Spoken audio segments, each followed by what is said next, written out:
Nous sommes à Hanouka, la fête de Hanouka. Ça nécessite de dire quelques mots pour Hanouka. Que ce cours ce sera dédié à la Nifteret. Simha, Bat Janet, Zeytoun, le Beit Zeytoun. Comment? Et Malka Bat Miriam. Bechol Mete Israël. C'est vrai que lorsqu'on arrive à la période de Hanouka, il y en a qui arrachent leurs dents, comme moi aujourd'hui.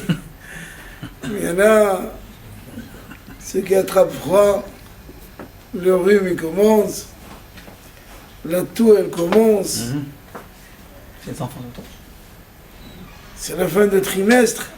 À l'école, Les enfants comme ça. les enfants ils arrivent avec ils sont acharnés. Aval Zaouzé.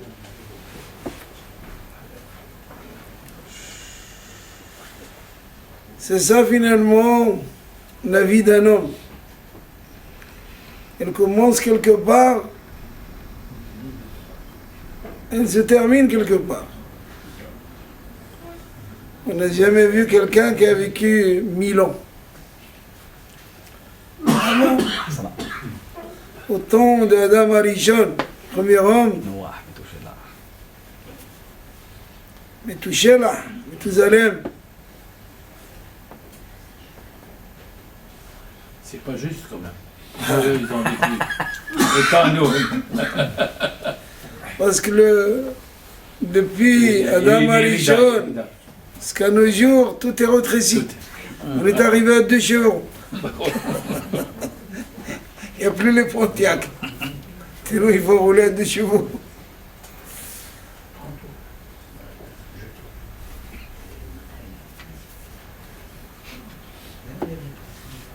Donc, depuis le mois de Tishré, où les fêtes ils sont finies, on n'a pas eu d'autres fêtes. La seule et unique fête qu'on a maintenant, c'est Hanouka. Et il faut qu'on essaye de comprendre c'est quoi finalement Hanouka. Comme me disait quelqu'un, je vais donner un cours un jour en Israël devant les soldats.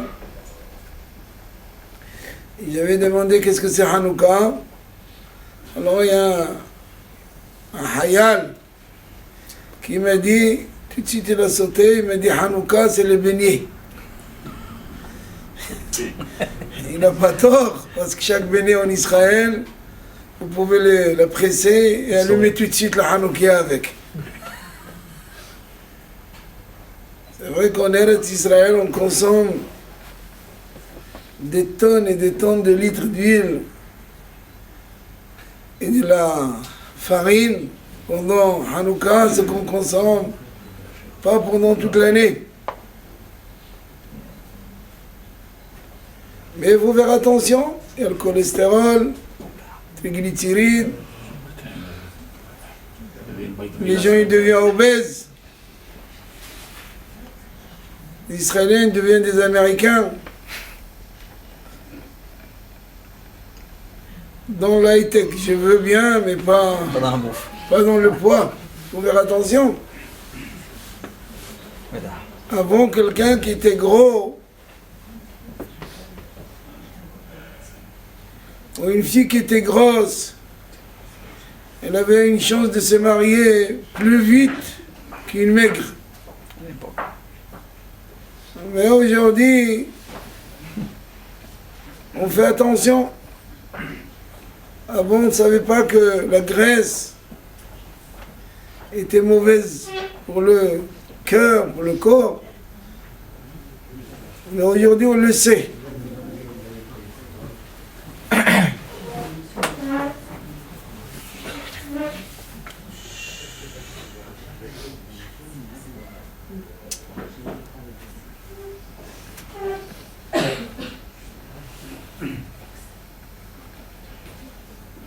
Donc, qu'est-ce que c'est Hanouka?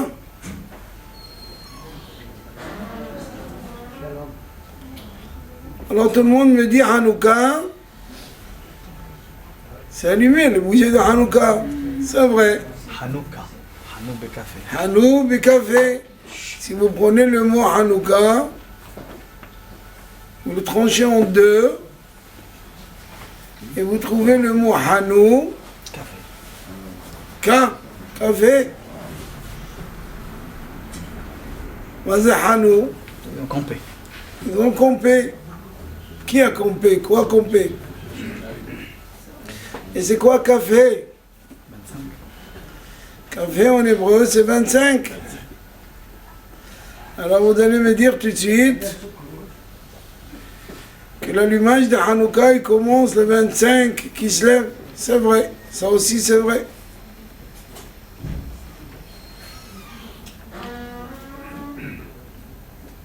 Comme j'ai dit l'autre fois, il y avait un rave qui s'appelle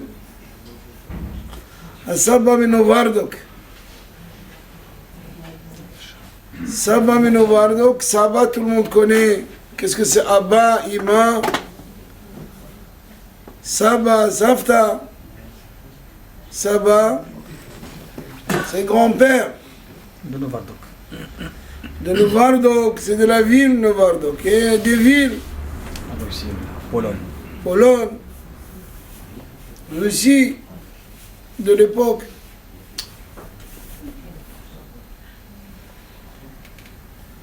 Il s'appelle Rabbi Yosef Hozol Horovitch.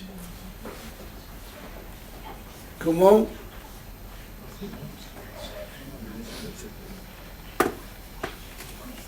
Et qu'est-ce qu'il dit ce Rav? Il dit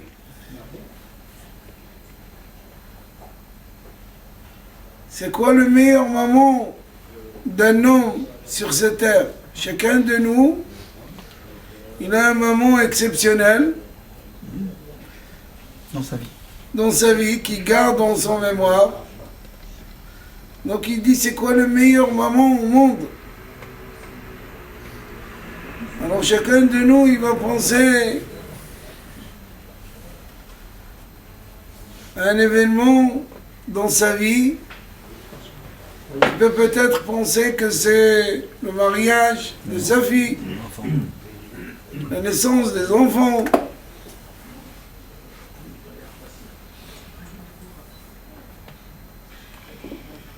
Le premier chèque qu'il a reçu, quand il a commencé à travailler, chacun, On peut se taire, s'il vous plaît, là-bas. vous n'êtes vraiment pas obligés de m'écouter. Ceux qui ne veulent pas m'écouter, ils peuvent partir.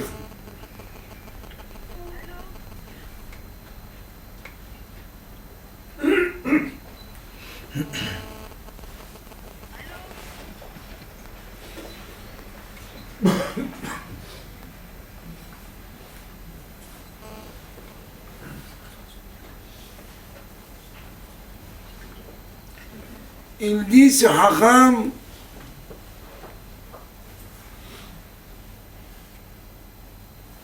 c'est quoi le meilleur moment de la vie d'un homme? C'est le présent. Il dit que le présent le plus médiocre, le présent minime qui soit, il vaut mieux qu'un futur riche, extraordinaire.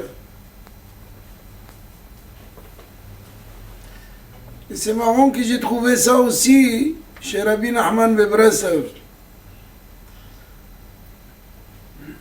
Un maître qui est enterré à Kiev, où beaucoup de monde vont le pèleriner en Russie. Il dit à peu près pareil. Et même un goy qui n'a rien à voir avec le judaïsme, qui n'aimait pas vraiment les juifs, il s'appelle Victor Hugo, il dit que le futur, il n'est pas dans nos mains, il est dans la main de Dieu. Il avait un Dieu. Le passé, c'est mort. Le passé, chacun il vous dira, il y a Hasra en 1970, 80, j'aurais pu faire fortune dans le sentier, j'aurais cartonné. Avec le carton. Maintenant, il n'y a que des cartons qui restent. Mais ça, c'est la nostalgie du passé. Chacun, il peut penser au passé. Mais le passé, il est mort. Fini. Il faut voir le présent. Chaque jour qui passe, c'est fini. De la naissance d'un enfant jusqu'à son départ, chaque jour qui passe, il s'approche vers Pontin. Chaque jour, chaque heure qui passe, chaque minute qui passe depuis la naissance, il fait des pas vers Pontin, au Givat Shaul.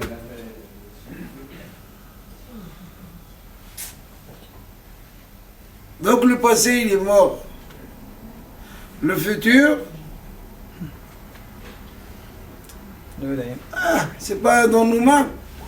C'est pas ce qui va se passer demain. On a un plan, on a des plannings, on a un espoir, on pense. Mais ce qui est dans vos mains, c'est maintenant. C'est ce moment.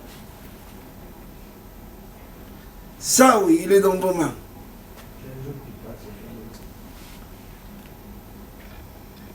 Et on peut faire ce qu'on veut maintenant.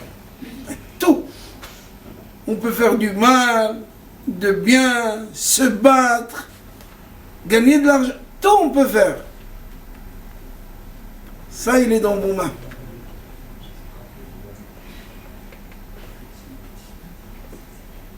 Mais venez qu'on ne vive pas avec le passé, ni avec demain. On vit avec maintenant.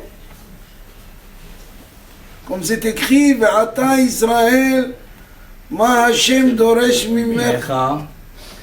Et maintenant, Israël, qu'est-ce que Dieu te demande? Kim lira auto, de le craindre. Mais il ne dit pas hier. Il ne dit pas demain. La Torah, elle dit Ve'ata. Ata, Maintenant. c'est maintenant. C'est bon. Maintenant.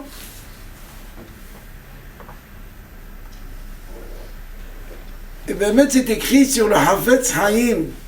Hafetz Haïm, Alav Shalom, c'est un rabbin qui a écrit plusieurs livres sur la médisance, la Shonara. C'est incroyable. Parce que Baruch Hashem, chacun de nous est rempli de la Shonara. La médaille. Vous vous rappelez avant le téléphone comment il était? Vous avez un fil. Dès que le téléphone il sonne, vous avez l'écouteur, n'est-ce pas? Et pour parler, il y avait beaucoup de trous. Pour écouter, il y avait un seul trou. Et dès qu'on commence à parler, tout de suite on trouve sur qui parler. Et on fait comme la machine, vous vous rappelez, dès que les machines de hachoir, qu'on hache la viande, on le fait rentrer la viande d'un trou Il y a beaucoup trop. et on le sort. Il y a beaucoup trop. C'est pareil. On commence à parler. Alors David, comment ça va? Les affaires, la famille. Et tout de suite on enchaîne. On va parler de Haïm, du voisin, du rabbin. Et puis même pour la Tessé, Baruch Hashem. On va continuer comme ça. Ce Rav, il a écrit plusieurs livres pour nous éviter de parler de la Shonara. Et combien c'est grave de parler de la Shonara. Et combien on est en exil, ça fait plus de 2000 ans, ou presque 2000 ans, parce qu'il y a de la Shonara.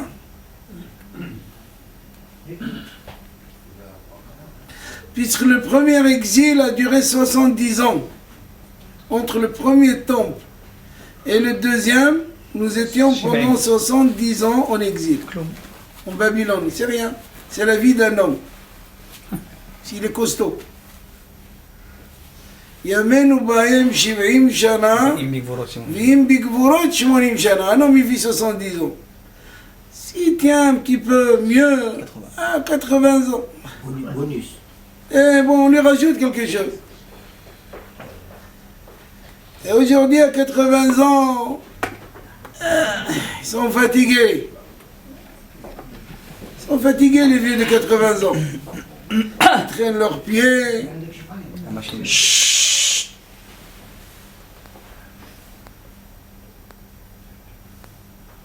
Ils ont des dentiers, à peine ils éternuent, ils sautent.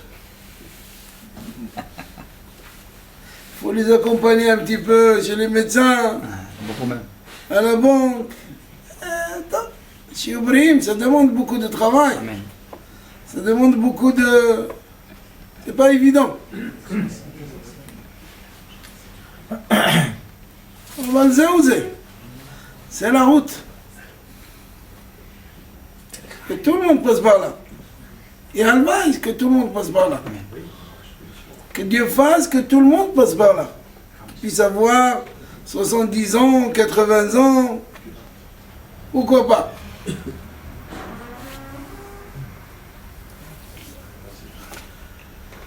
Alors il dit le Hafetz Haïm que lorsque lui il étudie la Torah, lorsqu'il prenait un texte pour étudier la Torah,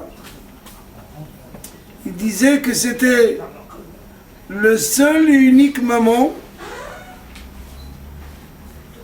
et c'est le seul texte qu'il a, et il est le seul au monde.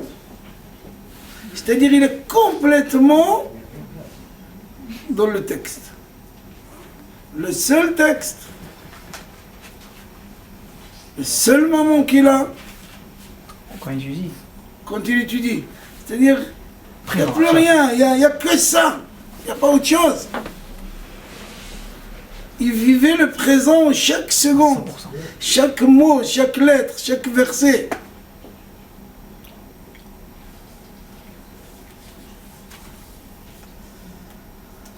À Hanouka, il y a eu plusieurs miracles. Il y a eu le miracle de la bataille. On a gagné une bataille contre les Grecs.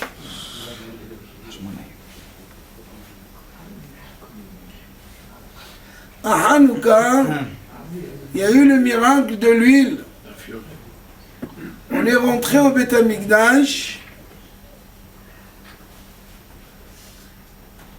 C'est après le On n'a pas trouvé de l'huile, on a trouvé un petit flacon caché. qui était caché sous terre.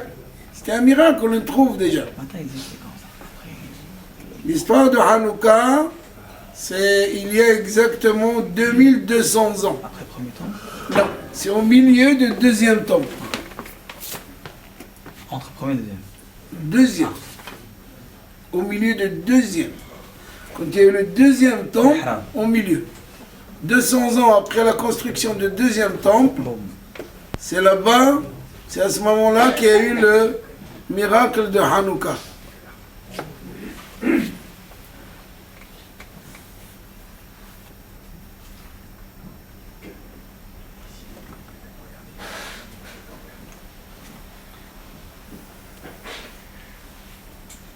Donc on a gagné la guerre. Petite fiole. Il y a eu cette petite fiole que peut-être il pouvait durer un jour, qui a duré 8 jours.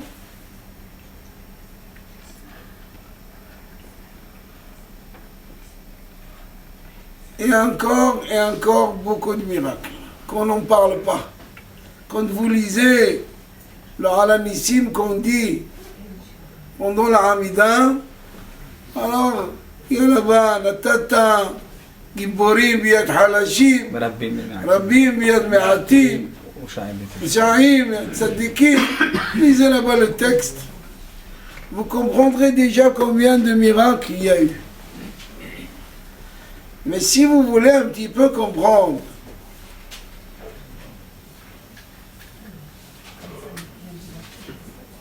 quelle bataille on a gagné pendant cette époque? C'est qu'une poignée de Maccabim, des Hashmonaïm, ont gagné tout un empire de l'époque. C'est comme je vous dis, vous et moi, à la tête, et quelques yeshivot de Bnei Brak, on va livrer bataille contre les Américains. On va prendre quelques tanks, quelques avions, Voilà.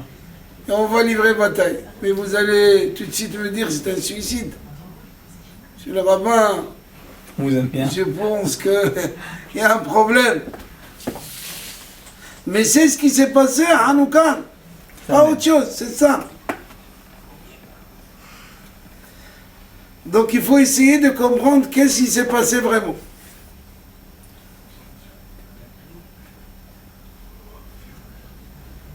Il y a eu d'autres nations qui étaient fortes, qui étaient puissantes, et qu'on n'en parle plus d'eux.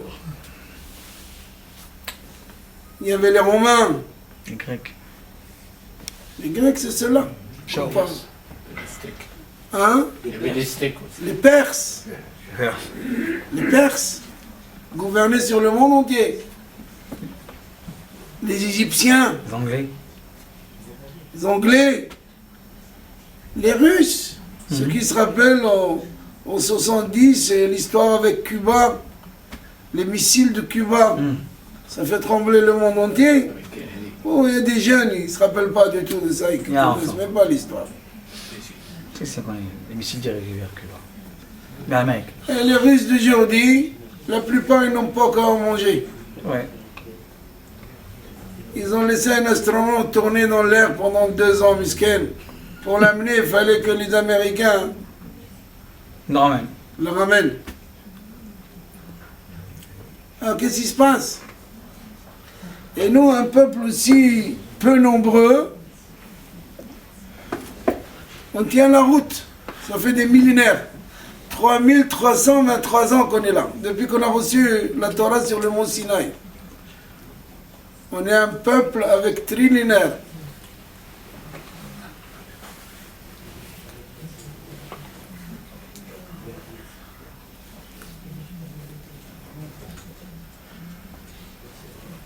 Et là, Moran et Rabotai, qu'est-ce qu'ils ont voulu, les Grecs, nous faire pendant cette période?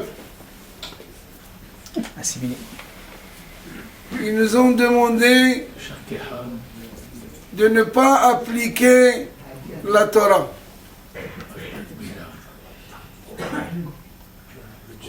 De ne pas appliquer Zot. Shabbat, Ouais, Mina. Ouais. Brit Mila et la pureté familiale. Le Eka.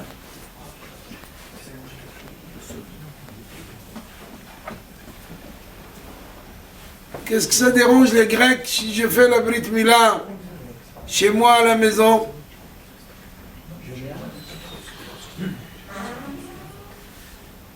Et qu'est-ce que ça dérange les Grecs Shabbat. si j'observe Shabbat et je tiens un calendrier chez moi à la maison avec ma femme, ma propre femme?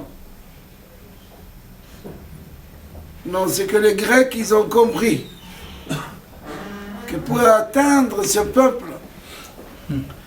il faut l'assimiler. On ne peut pas le gagner avec des tanks et des avions. Ce n'est pas possible. C'est un peuple qu'on peut le gagner que lorsqu'on va l'assimiler. C'était Haram maintenant. On va faire d'eux comme nous. Ils nous ont demandé, soyez comme nous, c'est tout ce qu'on vous demande. Il y a eu des Mithyavnim, il y a eu des Juifs qui ont suivi Et voilà. les Grecs, ils ont commencé à être comme eux. On appelle les Élésiens, les Mithyavnim. Parce que les Grecs faisaient du sport tout nu, et comme il y avait des Juifs qui étaient circoncis, alors ils tiraient leur peau de la Brit Mila pour leur ressembler, pour être comme eux.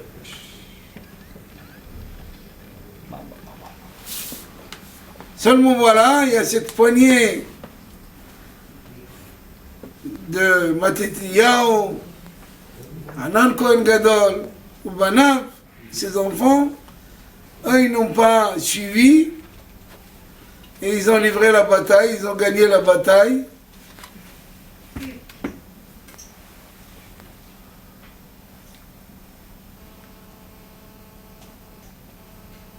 Pourquoi ça dérangeait les Grecs qu'on observe Shabbat? Puisque Shabbat, je laissais de ma place dans le marché. Vas-y, travaille. Fais des métrages. Pourquoi ça dérange les Grecs que j'ai fait une Brit Mila chez moi à la maison et un calendrier avec ma femme? Où est le problème des Grecs? C'est parce que les Grecs, ils ont compris que la force de Am Israël, c'est pas dans leurs tanks. C'est bien d'avoir des tanks. Mais la force de Am Israël, c'est dans leurs mitzvot, dans leurs racines. Avant de naître, avant qu'un bébé vienne au monde, il faut qu'il vienne pur. Alors sa mère, elle va au mikvé. Une femme qui va au mikvé préserve son mari, ses enfants. Une femme qui va au mikvé préserve le clan Israël. On sait aujourd'hui médicalement combien c'est important, combien c'est hachouv. Les goïms, ils le savent. Qu'une femme qui va au mikvé, elle n'a aucune chance d'être malade avec le grand C dans les endroits intimes. C'est très simple. Si vous avez une blessure quelque part et vous frottez la blessure, elle ne fait que s'aggraver. Alors qu'Akadosh Baruch Hu a créé la femme, il y a une pause, ça cicatrise, elle se renouvelle, et puis voilà. Dans le temps, il n'y avait pas autant des hôpitaux et des cliniques et des médecins. Alors on pense qu'on est en avance. Très bien, oui. Mais peut-être qu'on recule. Et peut-être qu'on recule. Il n'y a plus de place dans les hôpitaux. L'hôpital de jour. Vous avez entendu de jour, pas de jour. Il rentre se faire opérer, on lui dit, monsieur, à 2 heures vous êtes dehors. Vraiment l'hôpital de jour. Parce qu'il n'y a pas de place.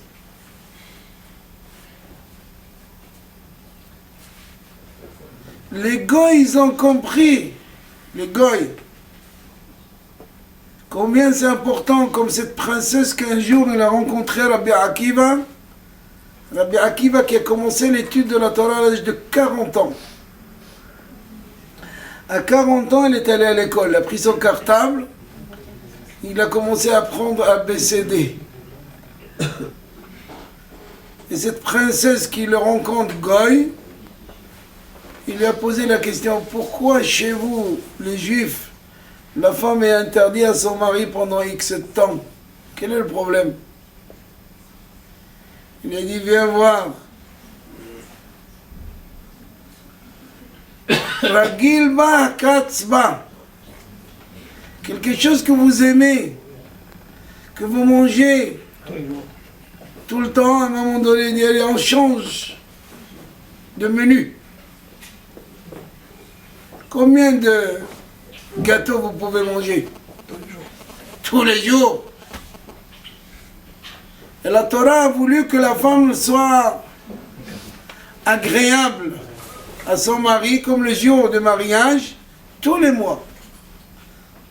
Alors elle a demandé de se séparer. Et entre nous, demandez à une femme, et elle vous dira que ce n'est pas le moment. C'est des moments où elle a des maux de tête, c'est des moments où elle souffre, c'est des moments où elle est fatiguée. et c'est normal. Elle a des coulements, donc c'est pas le moment. Donc la Torah est agréable. Elle a demandé à l'homme, stop, arrête. Et il a dit à la femme, tu veux garder ton mari? Tu veux pas qu'il tourne à gauche et à droite? Voilà le menu.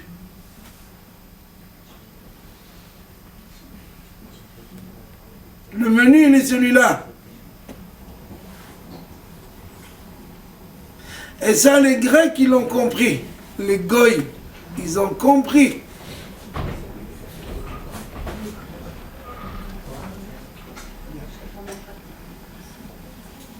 Mais il faut aller jusqu'au bout. Avec la Emouna, la foi à Kadosh Baruch Hu, il faut aller jusqu'au bout.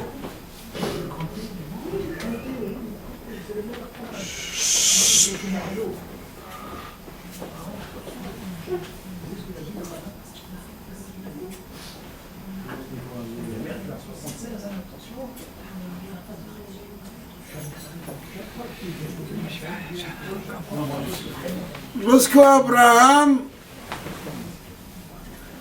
il était convaincu qu'il y a un Dieu, il a commencé à diffuser ça dans le monde. Il y a eu des gens qui n'étaient pas contents, comme son père, Terah.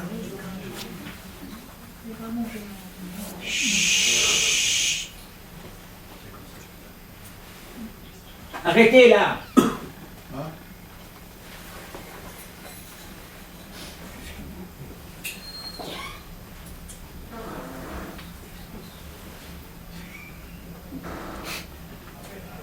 Leur Neshama, n'accepte pas la Torah.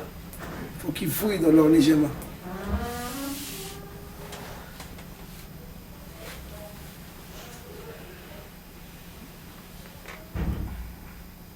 Abraham Avinu, il était prêt à se jeter dans le four ardent parce qu'il était convaincu que c'est la vérité.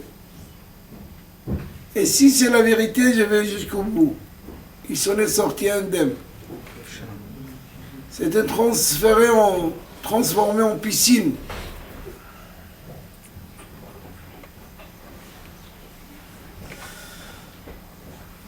Alors, Moray Verabotai, voilà, on a gagné la guerre, on va purifier le Beth Amikdash, on rentre dans le Beth Amikdash.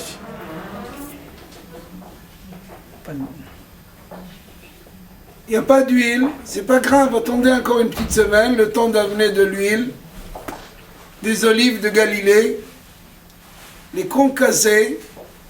Où il est le problème? Ça fait des mois et des mois où Beth Amikdash était déjà impur, il n'y avait pas de lumière. Pourquoi vous attendez pas? Parce qu'ils ont compris. Si dans le présent j'ai un peu d'huile et je peux allumer, j'attends pas, je le fais. Eux, ils ne s'attendaient pas à un miracle. Eux, ils voulaient allumer la menorah. Et même si ça dure 1 heure, 2 heures, pas toute une journée, ce n'est pas grave. J'allume. Tu peux étudier 5 minutes de Torah, tu peux aller prier 10 minutes, fais-le.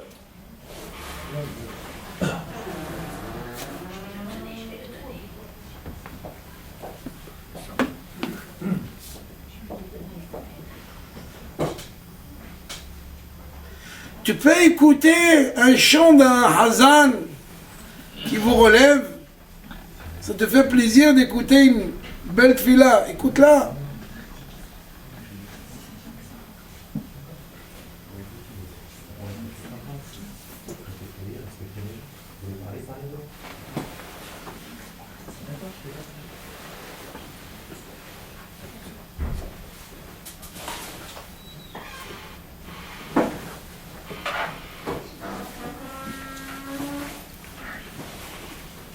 Et c'est ça finalement.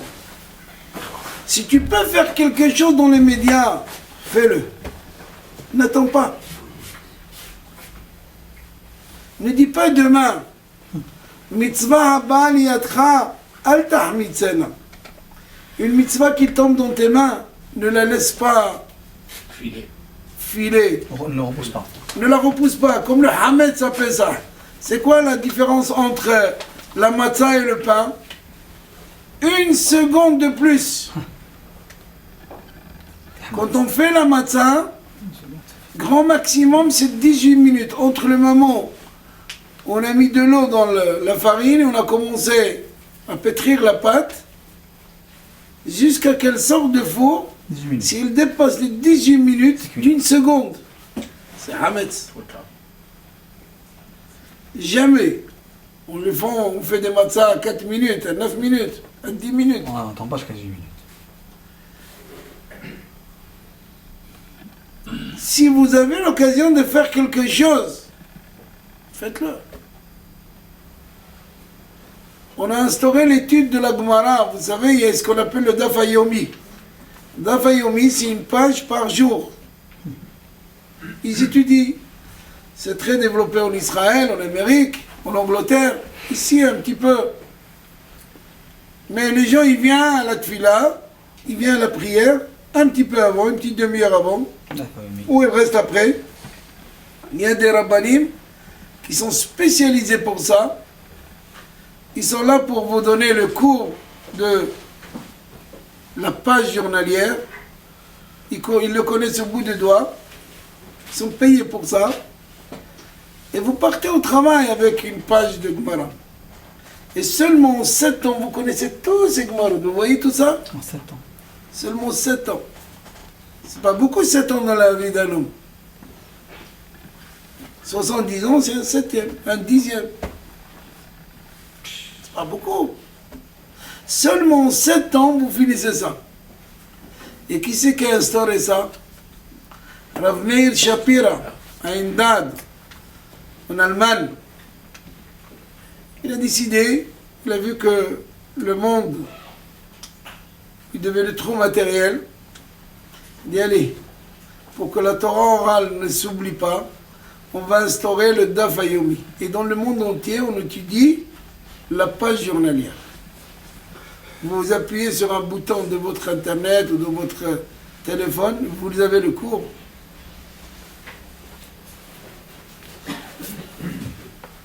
L'étude de la Torah, on pense qu'il faut l'apprendre dans sa totalité. Si je ne connais pas toute la Torah, alors je ne connais rien, alors je reste zéro, donc je reste tout le temps zéro. C'est faux. L'homme stupide, c'est celui qui pense qu'il faut prendre la Torah dans sa totalité. Non. Chaque jour, je rajoute une phrase, un verset, un mot. C'est ça l'étude de la Torah.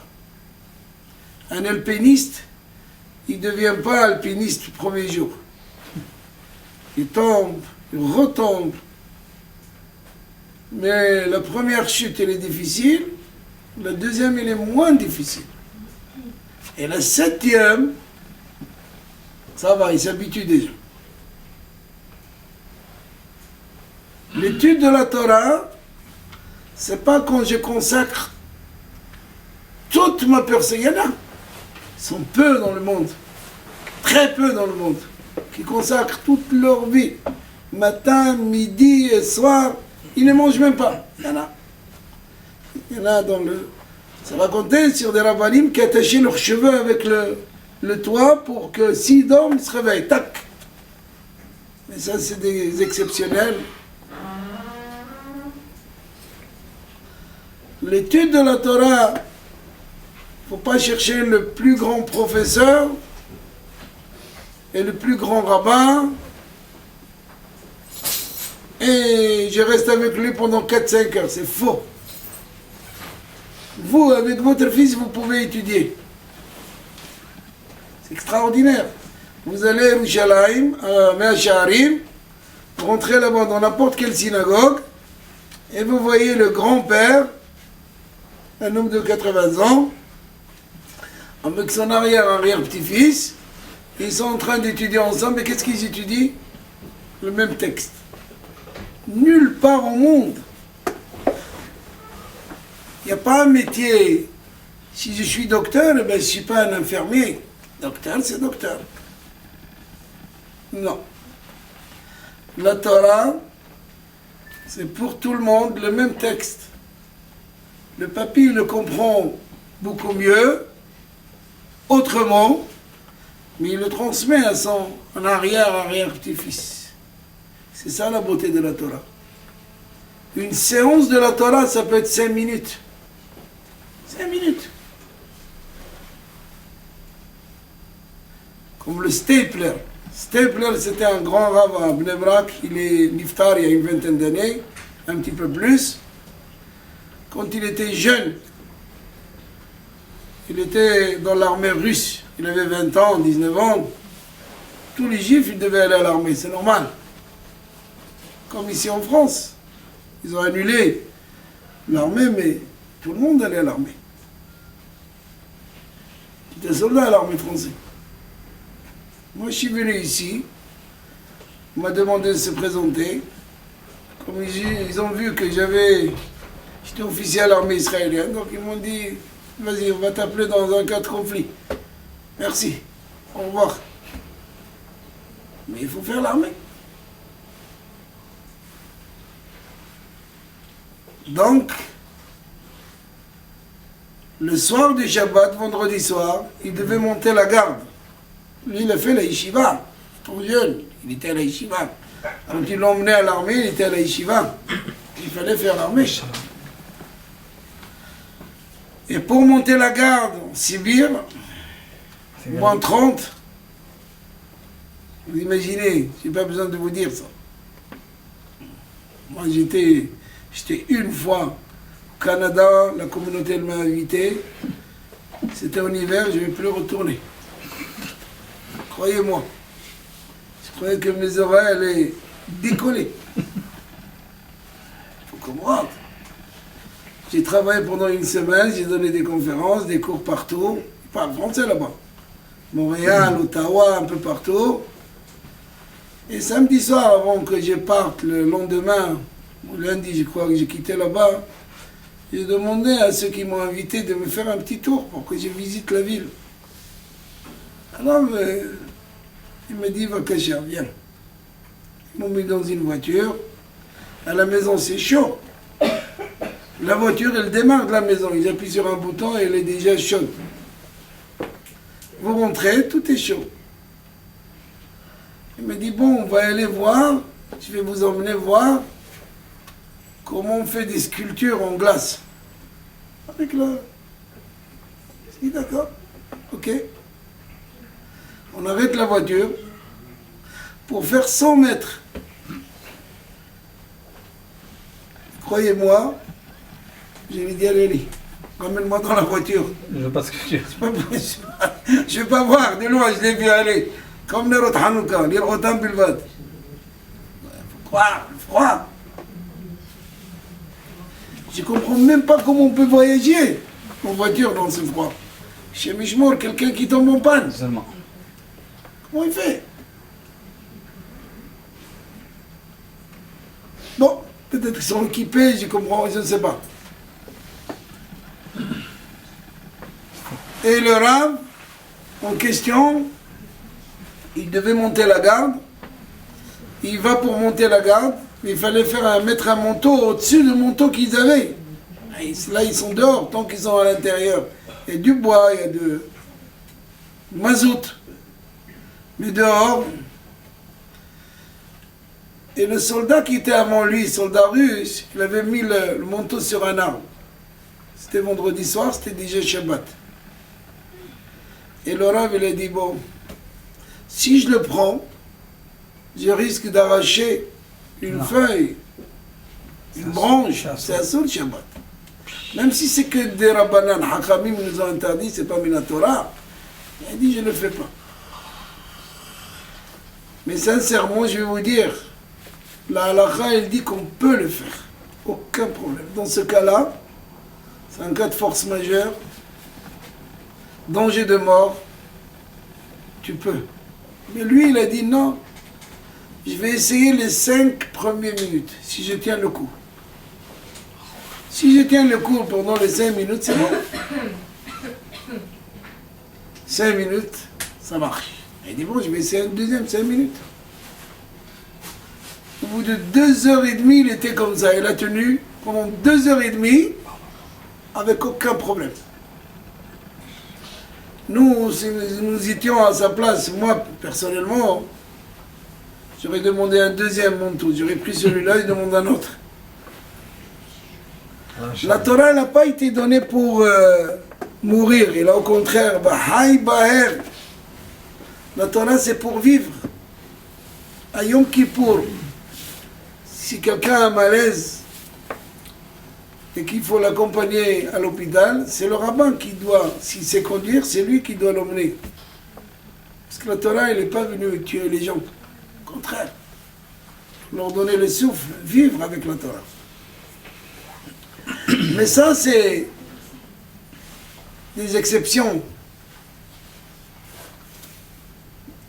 Quelqu'un qui peut tenir encore et encore et encore, c'est-à-dire qu'il a commencé avec 5 minutes. Comme ce rabbin d'une yeshiva qui va voir un autre maître pour avoir un conseil. Il avait un élève et apparemment, l'élève, il n'avait pas de bracha. Il ne réussissait pas ses études. Donc il est allé voir un grand rabbin plus que lui. C'est ça la beauté de la Torah. Un rabbin, il va voir un autre. Il lui dit, maître, j'ai un élève, ça fait 5 ans qu'il est à la yeshiva, il n'a pas de siman bracha.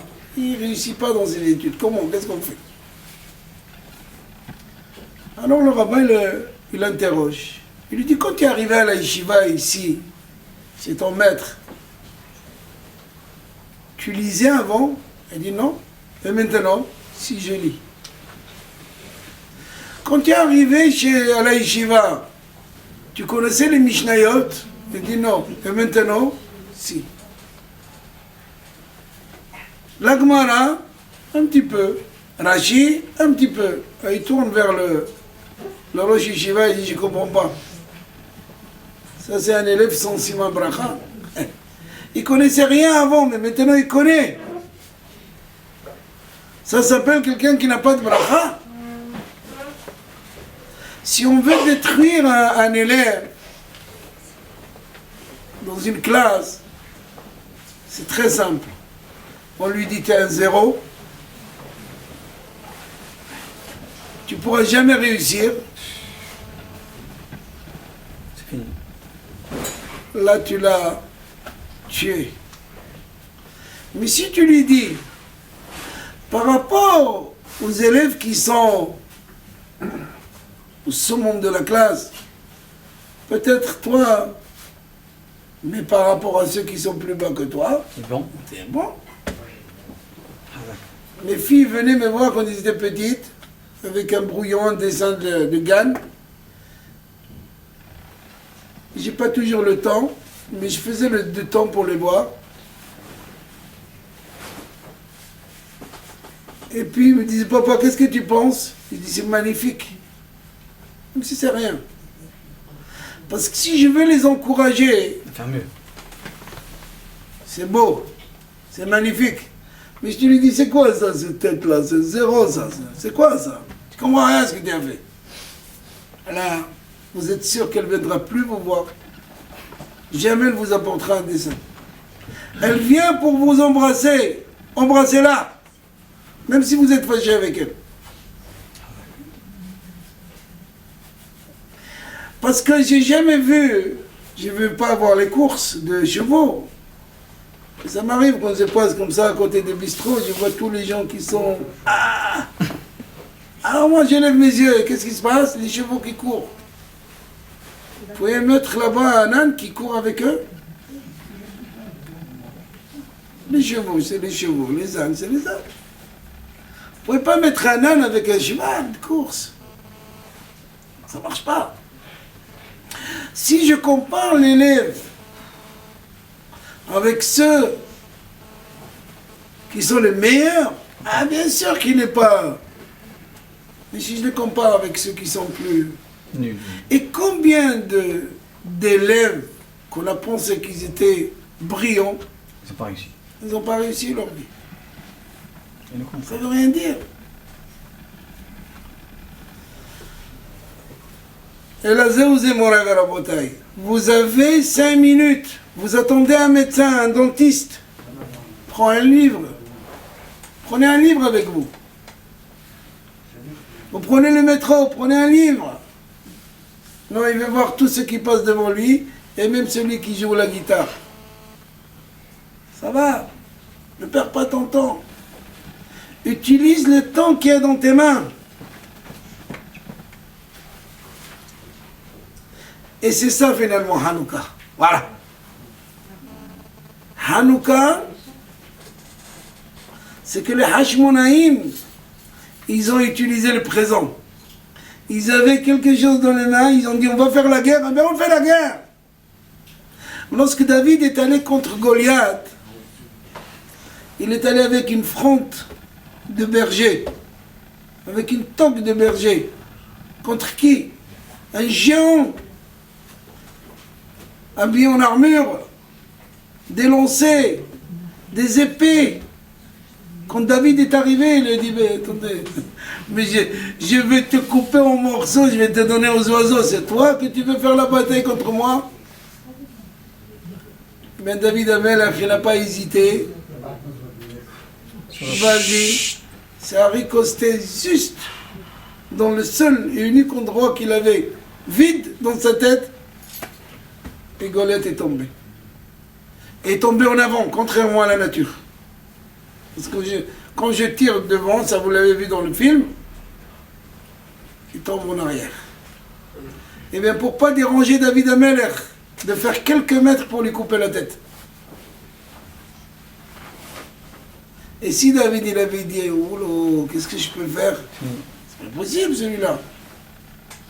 Et si Abraham il avait dit, mais ça va, si on m'a dit d'arrêter, ben je m'arrête. D'accord. Je vais faire une autre partie politique. Je vais changer le nom. Je vais plus les appeler Tel Aviv Arshav, je vais les appeler... Pas de problème.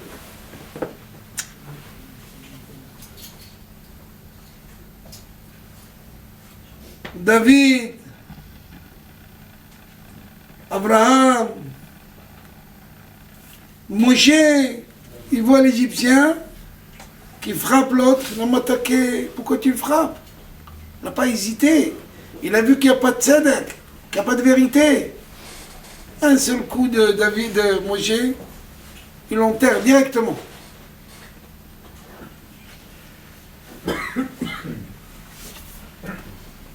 Et pour terminer, parce qu'il y a une sourda qui vous attend là-haut,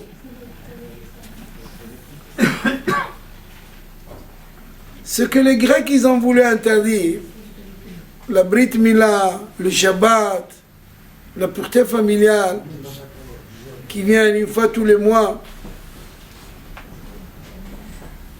il dit le Hida ala Shalom, Rabbi Haïm David Azoulay, un grand Mekoubal, qui était enterré à Livourne en Italie, et qu'on a déterré, et on a enterré à Yerushalayim, le Givat Shaoul. Et qu'on a trouvé intact après 270 ans qu'il était enterré. Intact.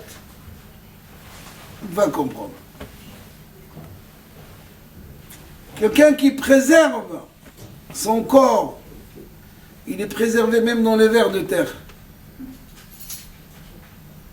Quelqu'un qui fait attention à ses yeux, il n'a pas besoin d'aller au 15-20 là-bas.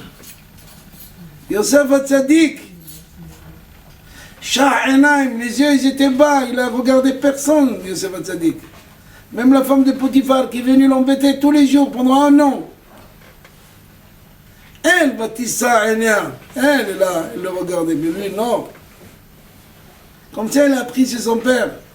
Et Yosef était le plus bel homme, il saura, c'était le plus bel homme.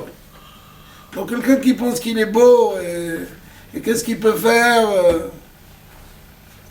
Yosef Hatzadik, il l'attend là-bas, il dit, tu peux être plus beau que moi? J'étais tout seul, j'étais en Égypte. Des tentatives, il y avait. Alors, Préservez ses yeux, faites attention. Alors il dit, le Hida ala Shalom, tout ce que les Grecs ils ont voulu interdire, Dieu il les a mis dans le miracle de Hanouka. Ils ont voulu interdire Shabbat, il n'y a pas 8 jours sans Shabbat. Toujours il y a un Shabbat en 8 jours. C'est normal. À Hanouka, on a toujours Shabbat. Il nous attend Shabbat à Hanouka. Après demain, on va allumer le 7e bougie de Hanouka, Shabbat. Il dit le Hida, ils ont voulu interdire la Brit Mila. Le miracle, c'est 8 jours. Le Brit Mila. Et ils ont voulu interdire la pureté familiale, qui une fois tous les mois, il y a le Rosh Chodesh. On a Rosh Chodesh. Demain soir, c'est Rosh Chodesh. Donc tout ce qu'eux, ils ont voulu interdire, Akadosh Baruch Hu l'a mis dans le miracle de Hanouka. Donc voilà ce que j'ai voulu vous dire ce soir. L'essentiel, c'est que ne vous faites pas porter par les bêtises. Consacrez quelques temps pour votre spiritualité. Ne suivez pas du matin au soir votre instinct de matériel, sans arrêt. Stop, freinez. Dites-vous, si j'ai 5 minutes, je peux mettre les tefilines, je mets les tefilines. J'ai 5 minutes pour aller prier au minyan, je vais prier au minyan. Il n'y a pas besoin de 2 heures, 3 heures. Il faut commencer. Imlo Arsham. Et Matai. Si ce n'est pas maintenant, alors c'est quand? Quand? Comme il me disait un jour, j'habitais dans une autre maison, dans un appartement par là, j'ai descendu l'ascenseur avec un monsieur, et il me dit Shalom. Il dit Shalom. Vous habitez là? Il me dit oui.